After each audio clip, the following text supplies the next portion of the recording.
শীতের দুপুরে গরম গরম ভাতের সঙ্গে ঝাল ঝাল এই সিমের সবজিটা বানিয়ে দেখুন, খেতে কিন্তু খুবই ভালো লাগবে। সিম তো অনেকবারই অনেক রকমভাবে রান্না করে দেখেছেন। একবার এই খুবই কম মশলায় একেবারে সহজ উপায়ে এই রেসিপিটা ট্রাই করে দেখুন, খেতে কিন্তু খুবই ভালো লাগবে। চলুন তাহলে এই সহজ রেসিপিটা শুরু করা যাক। তার জন্য আমি এখানে 2 চা চামচ তেল নিয়েছি।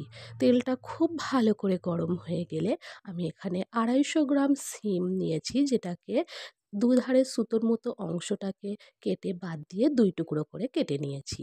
ছোট সিম হলে এটাকে আপনারা গোটাও রেখে দিতে পারেন। কোনো রকম লবণ হলুদ ছাড়াই আমি সিমটাকে হাই ফ্লেমে ভেজে নেব, যতক্ষণ না সিমটা কালার চেঞ্জ করে দেয়। এইভাবে যখন সিম কালার চেঞ্জ করে দেবে তখন আমি সিমগুলোকে তুলে রাখবো। ওই একই তেলে আরও 2 চা চামচ তেল দিয়ে আমি দিয়ে দিলাম একটা পেঁয়াজ কুচি। পেঁয়াজটাকে খুব ভালো করে এখানে ভেজে নিতে হবে। পেঁয়াজ কিন্তু খুব বেশি ব্রাউন করব না। পেঁয়াজ একটু কালার চেঞ্জ হওয়া শুরু করলেই তখন আমি এর মধ্যে দিয়ে দেব 2টা লম্বা করে কেটে রাখা আলু। আলুটা দিয়ে আমি গ্যাসের ফ্লেম মিডিয়াম রেখে আলু পেঁয়াজ দুটোকে একসঙ্গে ভেজে নেব।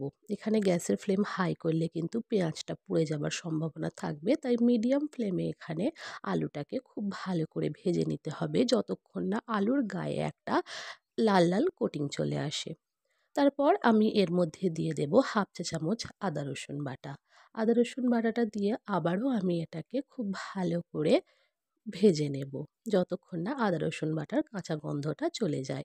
তারপর এর মধ্যে দিয়ে দেব হাফ চা চামচ হলুদ গুঁড়ো, হাফ চা চামচ জিরের গুঁড়ো, হাফ চা চামচ ধনের গুঁড়ো, লাল লঙ্কার গুঁড়ো হাফ চা চামচ, স্বাদ অনুযায়ী লবণ দিয়ে সামান্য একটু জল দিয়ে এটাকে খুব ভালো করে কষিয়ে নেব।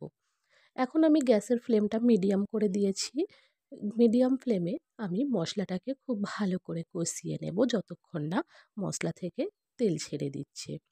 যখন এইভাবে মশলা থেকে তেল ছাড়তে শুরু করবে তখন আমি এর মধ্যে দিয়ে দেব ভেজে রাখা সিম। সিমগুলো দিয়ে আবারও আমি খুব ভালো করে আলুর সঙ্গে মশলার সঙ্গে কষিয়ে নেব।